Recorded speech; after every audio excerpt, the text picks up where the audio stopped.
ভাই যাদের যাওয়ার তারা চলে যান, দাঁড়িয়ে থাকবেন না। আর যারা শুনবেন তারা একটু গুছিয়ে বসুন।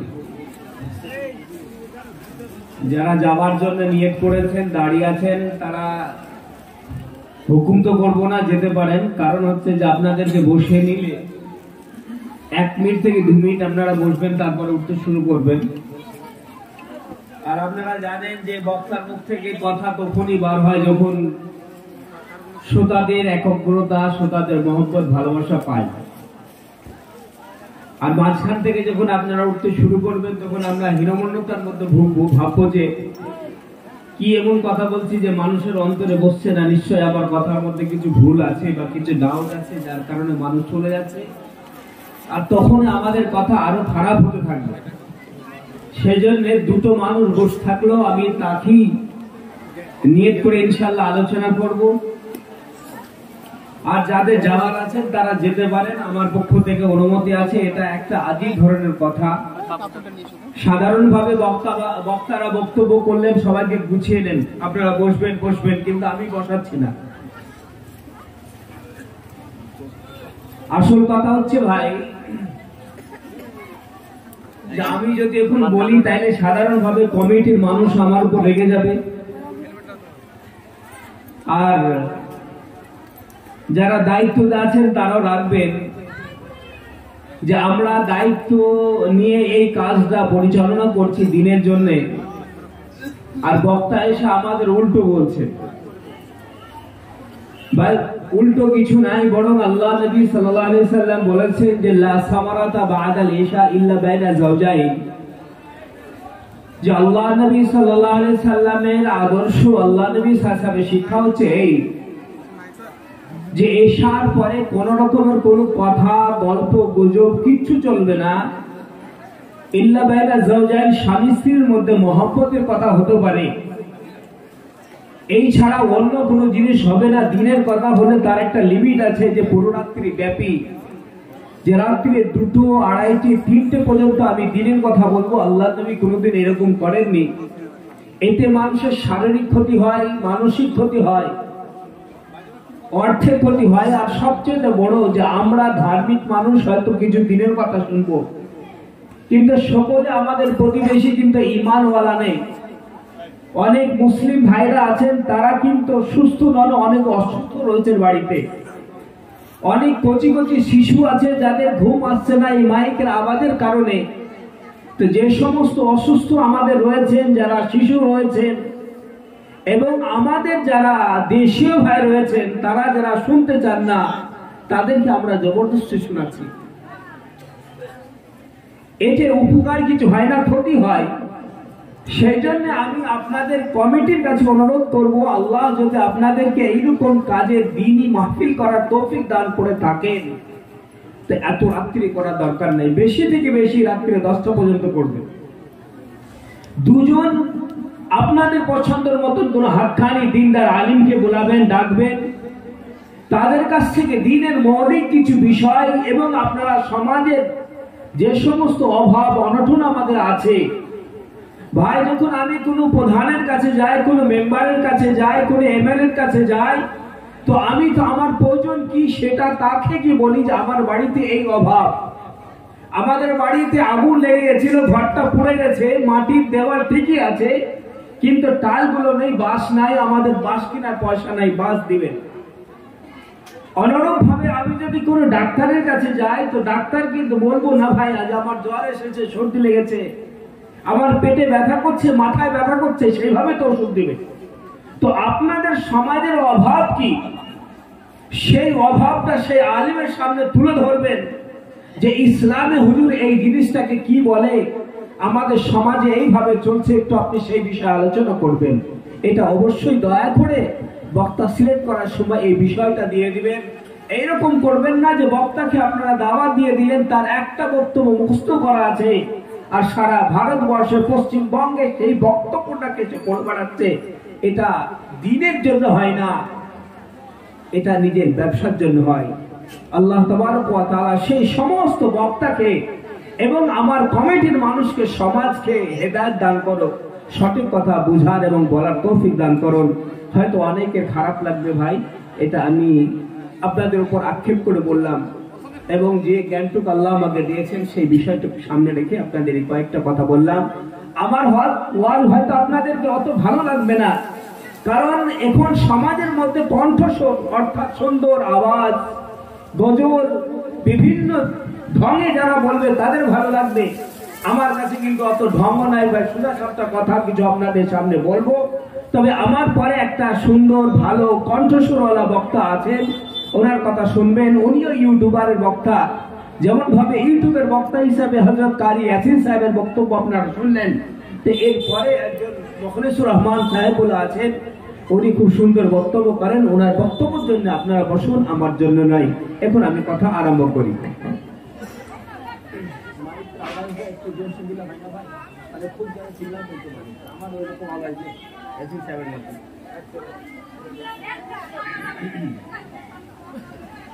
আলহামদুলিল্লাহ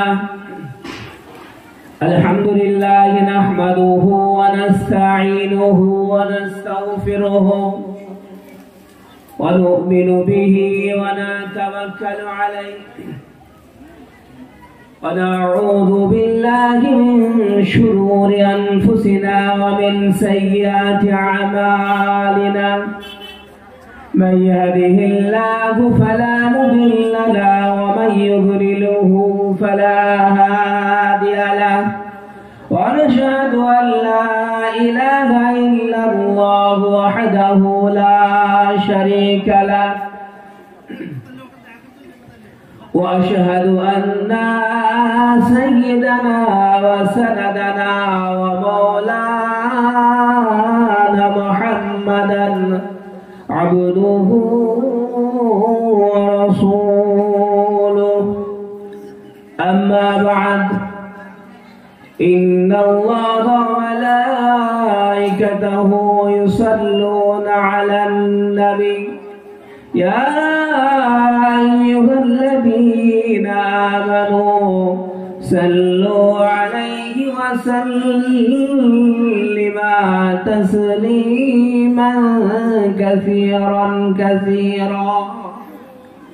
أما بعد، فقد قال الله تبارك وتعالى في كلامه المجيد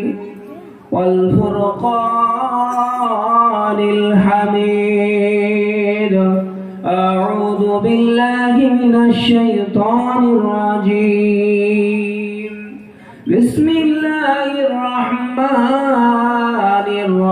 الرحيم.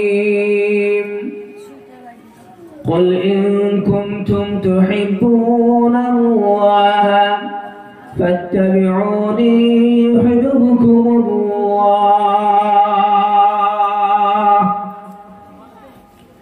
يغفر لكم ذنوبكم والله غفور رحيم. وقال الله تبارك وتعالى أيضا: ولقد ذرأنا لجهنم كثيرا من الجن والإنس لهم قلوب لا يفقهون بها ولهم أعين لا يبصرون بها ولهم آذان لا يسمعون بها أولئك كالأنعام بل هم أضل. وقال النبي صلى الله عليه وسلم: لن يدخل الجنة جسد غذي بالحرام، أو كما قال عليه الصلاة والسلام. اللهم صل على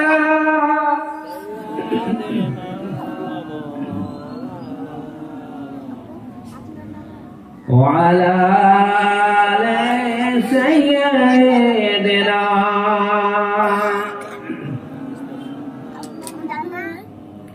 আলহামদুলিল্লাহ আলহামদুলিল্লাহ, সমস্ত প্রশংসা, হামদনাথ, আরাধনা, গণকীর্তন, যাবতীয় সবকিছু সে রব্বুল ইজ্জাত মহান স্রষ্টার জন্য, যিনি আমার আপনার জিন ও ইনসানের, পাহাড় ও পর্বতের, নদী নালার, আসমান জমিনের, সমস্ত বিশ্বজাহানের স্রষ্টা মহান রব্বুল ইজ্জাতের প্রশংসা করে। নবীকুলের শিরোমণি শেষ নবী, আখির নবী আহমদ মুস্তাফা মুহাম্মদ মুস্তাফা সাল্লাল্লাহু আলাইহি ওয়াসাল্লামের উপরে অসংখ্য অগণিত দুরূদ ও সালাম পরিবেশনার পরে আজকের এই সভার মহামান্য সভাপতি সাহেব এবং এই মজলিসে উপস্থিত উলামায়ে কেরাম এবং আমার সামনে যে সমস্ত ভাইরা বসে আছেন, চাচারা বসে আছেন, এবং বিশেষ করে পর্দার অন্তরে যে সমস্ত মা ও ভগ্নীরা বসে আমার এই আলোচনা শুনছেন, বা মাইকের আওয়াজ যত দূর পর্যন্ত যাচ্ছে, যেখান থেকেই আপনারা শুনছেন, আপনাদের শ্রেণীগতভাবে সালাম, শ্রদ্ধা, শুভেচ্ছা, অভিনন্দন ও ভালোবাসা ও মোবারকবাদ জানিয়ে আজকের এই গভীর রাত্রে আপনাদের সামনে কয়েকটা কথা আমি তুলে ধরব, কয়েকটা বিষয় নিয়ে আপনাদের সামনে আমি আলোচনা করব বলে উপস্থিত হয়েছি। মুহতারাম বুজুর্গ আর দোস্ত, এটা তো আমরা সকলেই জানি যে আজকের যে মাজমা, এই মাজমা হয়তো আমাদের জন্য পর্যাপ্ত পরিমাণে নয়, আর এটাও স্বাভাবিক যে এত গভীর রাত্রে মানুষ না থাকারই কথা। তো একদিক থেকে অবশ্য পর্যাপ্ত পরিমাণের শ্রোতা নেই, উপরন্ত এই গভীর রাত্রে যে কজন ঈমানওয়ালা, আল্লাহওয়ালা আপনারা বসে আছেন, আপনাদের হককে আদায় করার জন্য, আপনাদের এই চাহাতকে মিটানোর জন্য আমি আপনাদের সামনে থেকে কোরআন এবং হাদিস পড়ে তার যে নির্যাস কয়েকটা কথা আপনাদের সামনে আমি তুলে ধরার আপ্রাণ চেষ্টা করব। মুহতারাম বুজুর্গ আর দোস্ত, এই কথাটা আমরা সকলেই জানি, মনে প্রাণে বিশ্বাস করি, এবং বিশ্বাস না করার কোন রাস্তা নেই। আজকে যদি আমাদের শুধু পশ্চিমবঙ্গে বা আমাদের গ্রামে, আমাদের এই হরিয়ারপাড়া ব্লকে বা আমাদের জেলা মুর্শিদাবাদে, শুধু এখানে নয় বরং পশ্চিমবঙ্গে, আমাদের দেশে এবং সমস্ত বিশ্বজাহানে যদি আমরা দেখি, তো আজকে পৃথিবীর মধ্যে সবচেয়ে নির্যাতিত, অবহেলিত, অত্যাচারিত একটি জাতি রয়েছে, সেটা হচ্ছে মুসলিম জাতি। আপনারা জানেন যে পৃথিবীর মধ্যে আমরা বাস করছি, এই পৃথিবীর মধ্যে 7টা মহাদেশ রয়েছে। তার মধ্যে সবচেয়ে বড় মহাদেশ হচ্ছে এশিয়া মহাদেশ, এবং সেই এশিয়া মহাদেশের যে বড় বড় দেশগুলো রয়েছে, চীন, তারপরে কিন্তু স্থান রয়েছে ভারতের। তো এই 7টি মহাদেশের মধ্যে যত মানুষ আছে, প্রায় 750 কোটি বলা হতো, কিন্তু এখন 750 নয় বরং 800 কোটি ছুঁই মানুষের সংখ্যা। তো এর মধ্যে মুসলমানদের সংখ্যা যে খুব একটা কম এমন নয়, এবং আপনাদের এবং আমাদের মনের শান্তির জন্য এই কথা বলা যায় যে পৃথিবীর মধ্যে যে 216টা বা 219টি দেশ রয়েছে, এই 19টি দেশে 219টি বা 216টি দেশের মধ্যে প্রায় 22টি দেশ এমন রয়েছে যে দেশের মধ্যে মুসলমানদের রাজত্ব চলছে। কোরআনের ভাষা, হাদিসের ভাষা, আরবি ভাষা ওখানকার সরকারি ভাষা। তো এত দেশ, এত মুসলমানদের সংখ্যা হওয়ার পরেও যখন আমরা এই পৃথিবীর মধ্যে একটু ধ্যান দিই, একটু দেখি, তখন দেখতে পাই যে যদি কোথাও রক্ত প্রবাহিত হচ্ছে, তবে কার হচ্ছে? আমার এবং আপনার মতন কোন ভাইয়ের হচ্ছে, মুসলমান ভাই হচ্ছে। যদি দেখি যে কোথাও কোন নারী নির্যাতন হচ্ছে, আমাদের মা বোনদের ইজ্জত নষ্ট করা হচ্ছে, তাদের সঙ্গে জবরদস্তি ব্যভিচার করা হচ্ছে, তখন একটু খতিয়ে দেখলে আমরা বুঝতে পারি যে সেটা মুসলমানদের সঙ্গে হচ্ছে।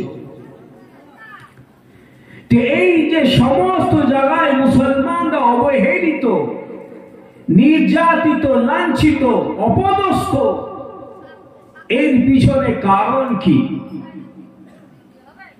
আমি তো বললাম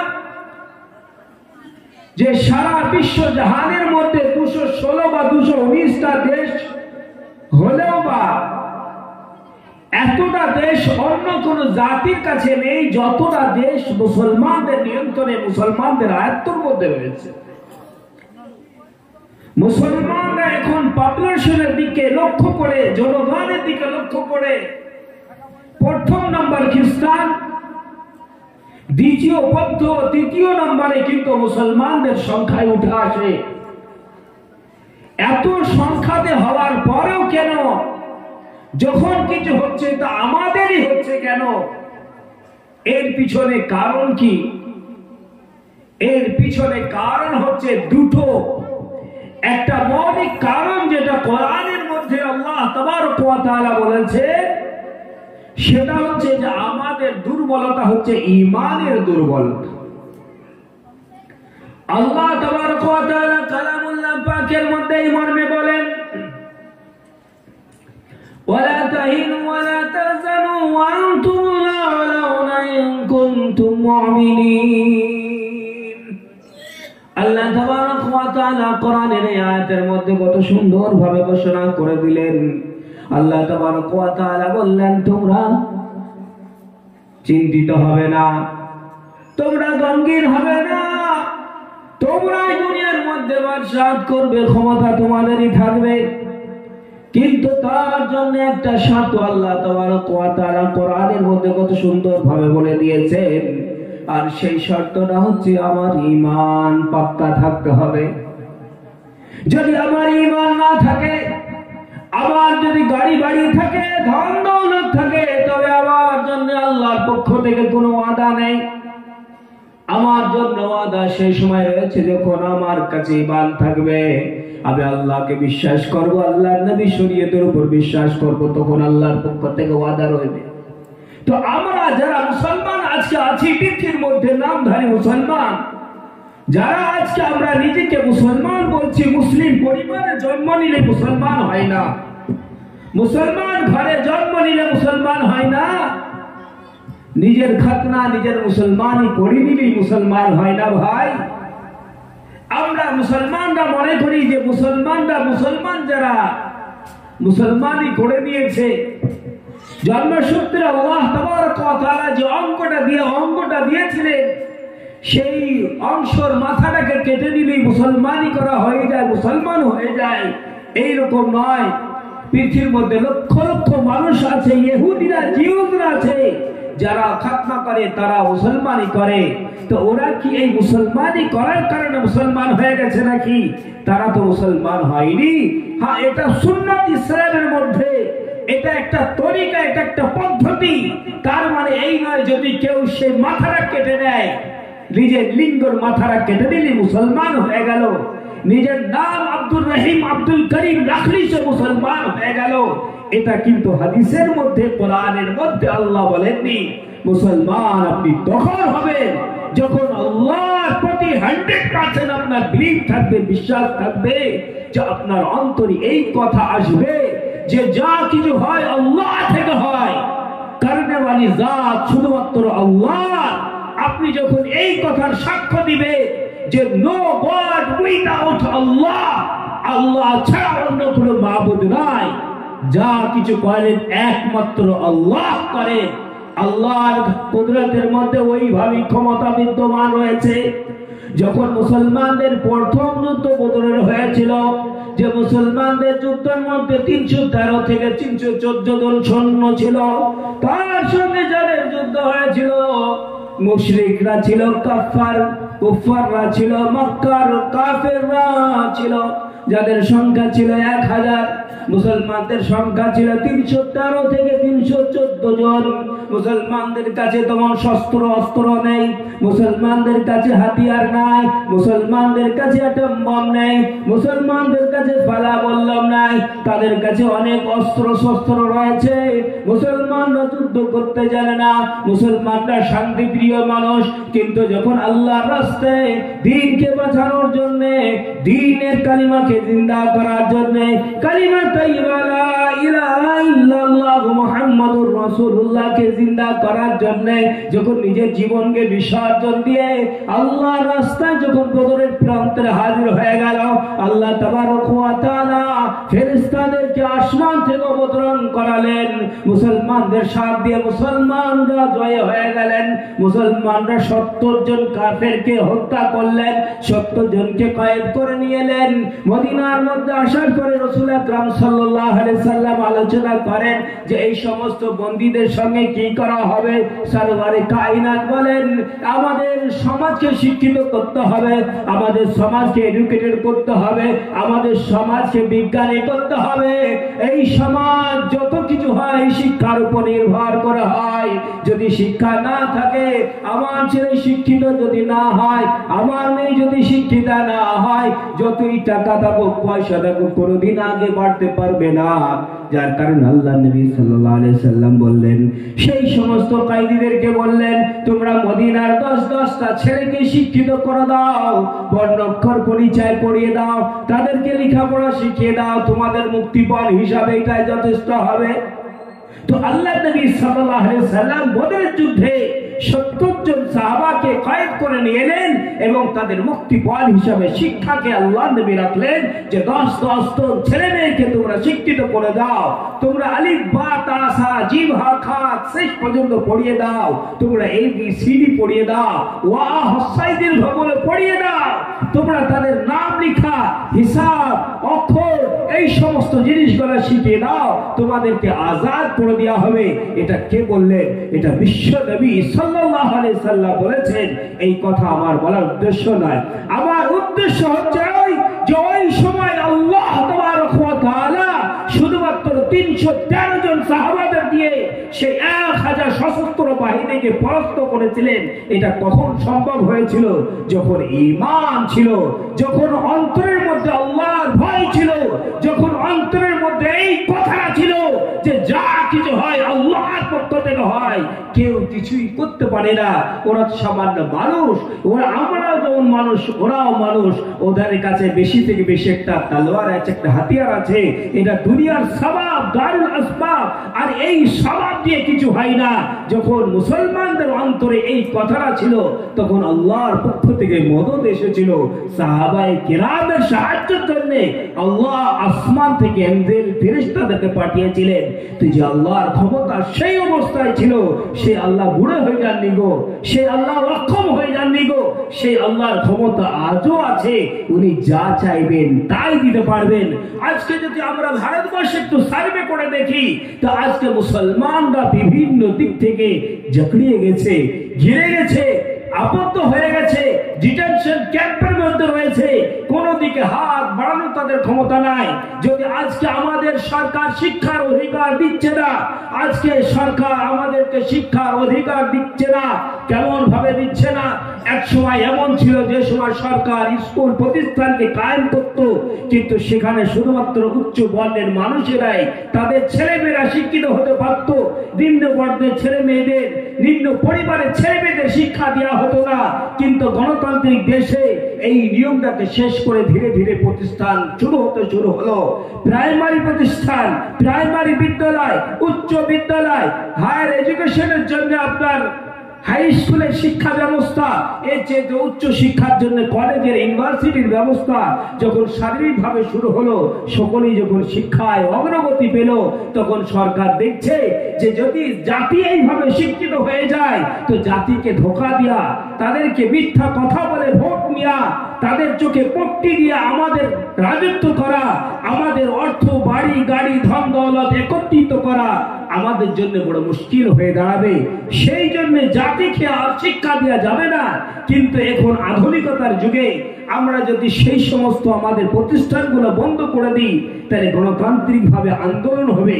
তাই তোমরা পাস ফেলকে স্কুল থেকে মিটিয়ে দিয়ে শিক্ষা ব্যবস্থাকে রাখো, কিন্তু শিক্ষার মেরুদণ্ড, শিক্ষার রূপ, শিক্ষার স্পিরিচুয়াল, শিক্ষার আসল জিনিসটা শিক্ষা, সেটা নষ্ট করে দাও। সুতরাং প্রাইমারি স্কুলে বলতে আমার অবাক লাগে, হয়তো অনেক মাস্টার মশাইও আছে যে প্রাইমারি স্কুলে শিক্ষা নেই, হাই স্কুলে শিক্ষা নেই। 8 পাস করার পরে, 9 পাস করার পরে, এমনকি 10 পাস করার পরেও আমাদের ছেলে মেয়েরা নিজের অ্যাড্রেস লিখতে পারে না, নিজের পরিচয়টা লিখতে পারে না। আমি একটা জায়গায় গেছিলাম জলসা করতে, একটা মুসলিম ছেলেকে দেখে তাকে আমি জিজ্ঞাসা করলাম, শোনা তুমি পড়ো? সে আমায় উত্তর দিল, হ্যাঁ হুজুর আমি পড়ি। তবে কোথায় পড়ো? তো সে আমায় বলে যে হুজুর আমি মসজিদে পড়ি। কি পড়ো? নামাজ পড়ি। আমার তো প্রশ্ন এটাই ছিল যে তুমি নামাজ পড়ো না পড়ো না, সেটা বাচ্চা ছেলে। কিন্তু তার উত্তর হলো যে আমি মসজিদে নামাজ পড়ি, কোন স্কুলে পড়াবো যে না, পড়তে যাই না। তো আমার জাতি যদি এই শিক্ষার দিক থেকে এই অধঃপতনের দিকে থাকে, আমার জাতির মধ্যে ঈমান যদি না থাকে, তার সঙ্গে সঙ্গে যদি শিক্ষাও না থাকে, এই জাতি কিয়ামত পর্যন্ত আর সেই স্থানে আসতে পারবে না যে স্থান দেখে আল্লাহ নবী দিয়ে গিয়েছিলেন। আল্লাহ নবী বলেছিলেন, আল ইসলাম ইয়ালা ওয়ালা ইউলা, ইসলাম হচ্ছে সমস্ত ধর্মের সমস্ত ধর্মের শ্রেষ্ঠ ধর্ম। এই ধর্ম সবারই উপরে থাকবে, এর উপরে আর কেউ হবে না। কিন্তু আজকে এই জাতি, এই মুসলিম জাতি আল্লাহর ভয়, রাসূলের তরিকা, সাহাবাদের অনুকরণকে ছেড়ে দিয়েছে। উপরন্তু বাহ্যিক দৃষ্টিতে যে সমস্ত জিনিসগুলোর দরকার, শিক্ষার দরকার, সেই শিক্ষা থেকেও দূরে রয়েছে। যদি আজকে আমার এই জাতিকে সেই জায়গায় আসতে হয়, তাহলে আমাদেরকে সাহাবাদের নকশে কদমে চলতে হবে, রাসূল আকরাম সাল্লাল্লাহু আলাইহি সাল্লামের সেই আদর্শের উপর চলতে হবে, রাসূলের সুন্নতকে ভালোবাসতে হবে, রাসূলের মহব্বতকে অন্তরে আনতে হবে, যেমন ভাবে সাহাবায়ে কেরামের অন্তরে আল্লাহর নবীর ভালোবাসা ছিল। এই কথা আল্লাহ তাবারক ওয়া তাআলা কোরআনের মধ্যে বলেন, قل إن كنتم تحبون الله فاتبعوني يحببكم الله। আল্লাহ তাবারক ওয়া তাআলা আল্লাহর নবী সাল্লাল্লাহু আলাইহি সাল্লামকে বললেন, এই নবী আপনি এলান করে দিন, আপনি ঘোষণা করে দিন, আপনি এলান করে দিন, যদি কেউ আমার ভালোবাসা চায়, যদি কেউ আমার নৈকট্য চায়, যদি কেউ আমার প্রিয় পাত্র হতে চায়, তাকে কি করতে হবে, কোন রাস্তায় সে চলবে, আপনি তাদের বলে দিন। তবে আল্লাহ তাবারক ওয়া তাআলা বলেন সেই রাস্তাটা কোন রাস্তা? আল্লাহ তাবারক ওয়া তাআলা বলেন, কুল ইন কুনতুম তুহিব্বুনাল্লাহ, তোমরা যদি আল্লাহর মহব্বতকে চাও, ফাত্তাবিউনি ইউহিব্বুকুমুল্লাহ, আমার ইত্তেবা করো, আমার যদি তোমরা ইত্তেবা করো, ইউহিব্বুকুমুল্লাহ, আল্লাহ তোমাদের সঙ্গে মহব্বত করবেন, আল্লাহ তোমাদের ভালোবাসবেন, ওয়া ইয়াগফির লাকুম যুনুবাকুম, আল্লাহ তোমাদের গুনাহগুলোকে maaf করে দিবেন। তো আল্লাহর ভালোবাসা পেতে গেলে, আল্লাহর নৈকট্য, আল্লাহর মহব্বত পেতে গেলে আমাদেরকে সুন্নাত রাসূলুল্লাহর উপর চলতে হবে। আল্লাহর নৈকট্য পেতে গেলে রাসূলকে ভালোবাসতে হবে। আল্লাহর নৈকট্য, আল্লাহর ভালোবাসা পেতে গেলে সাহাবাদের আদর্শ, সাহাবাদের চরিত্রদের আমাদের আনতে হবে। কেমন ভাবে আনতে হবে? যেটাকে কোরআনের মধ্যে আল্লাহ তাবারক ওয়া তাআলা বলেছেন। আজকে বিভিন্ন সমাজের মানুষ, আমাদের বিশেষ করে মুসলিম যুবক, আমাদের মুসলিম সমাজের কিছু তথাকথিত শিক্ষিত সমাজ আল্লাহ নবী সাল্লাল্লাহু আলাইহি সাল্লামকে আদর্শ মানেন, আল্লাহ নবী সাল্লাল্লাহু আলাইহি সাল্লামকে আইডিয়াল মানেন, কোরআনকেও নিজের আইডিয়াল মানেন, কিন্তু আল্লাহর নবী যাদেরকে আইডিয়াল মানতে বলেছে রাসূলের পরে সাহাবাদের, সেই সাহাবাদেরকে মানেন না, বরং সাহাবাদের সম্পর্কে তাদের ধারণা হচ্ছে যে তারা বলে হুম রিজাল ওয়া নাহনু রিজাল, যে সাহাবায়ে কেরামও মানুষ, আমরাও মানুষ, সুতরাং আমাদেরকে সাহাবায়ে কেরামকে মানার কোনো দরকার নেই। যে সাহাবায়ে কেরামের ভুল হয়েছে, সাহাবায়ে কেরাম এরকম কাজ করেছেন, সুতরাং সাহাবাদের ভুল ধরে নিজের আখিরাতকে নষ্ট করছে, নিজের দুনিয়াকে নষ্ট করছে, নিজের পুরো ঈমানকে নষ্ট করছে। সেই সাহাবাদের ঈমান সম্পর্কে আল্লাহ তাবারক ওয়া তাআলা কি বলছেন? আল্লাহ তাবারক ওয়া তাআলা কোরআনের মধ্যে বলেন, وَإِذَا قِيلَ لَهُمْ آمِنُوا كَمَا آمَنَ النَّاسُ, যখন তাদেরকে বলা হয় তোমরা ঈমান নিয়ে এসো, ওই রকম ভাবে ঈমান নিয়ে এসো যেমন ভাবে মানুষেরা ঈমান নিয়ে এসেছে। মানুষেরা বলতে সাহাবায়ে কেরাম যেমন ভাবে ঈমান নিয়ে এসেছে সেইভাবে ঈমান নিয়ে এসো। এই কথাটা কোন সময় আল্লাহ তাবারক ওয়া তাআলা বললেন? যে আল্লাহর নবী যখন মক্কা থেকে হিজরত করে মদিনায় গেলেন, তো মদিনায় যাওয়ার পরে সাহাবায়ে কেরাম যারা মক্কা থেকে হিজরত করে মাইগ্রেশন করে গেছিলেন, তো তারা তো ঈমানের প্রতি অটল ছিলেন, এবং মদিনার যে সমস্ত আওস এবং খাজরাজ বংশের মানুষ ছিলেন, অনুরূপ ভাবে যারা নিচু ফ্যামিলি ছিলেন, তারা তো আল্লাহর নবীকে মেনে নিলেন।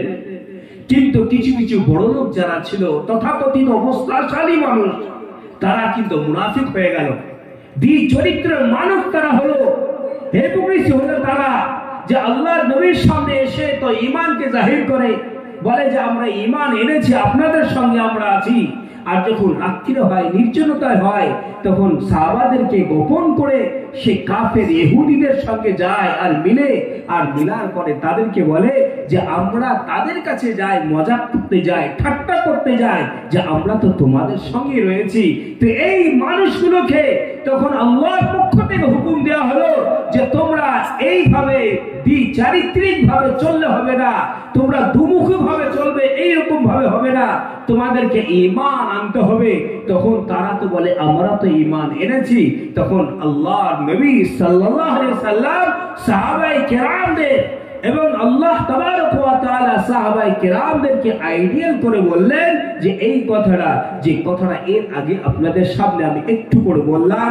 আল্লাহ তাবারক ওয়া তাআলা বললেন ওয়াইদা কিলা লাহুম আমিনু কামা আমানান নাস, যখন তাদের বলা হয় তোমরা ঈমান নিয়ে এসো এরকম ভাবে যেমন ভাবে সাহাবায়ে কেরাম নিয়ে এসেছেন, তখন তারা কি বলে? তারা বলে আনুমিনু কামা আমানা সুবাহা, আমরা কি ওইরকম ভাবে ঈমান আনবো যেমন ভাবে নাকি বেকুফরা ঈমান এনেছে, পাগলারা ঈমান এনেছে।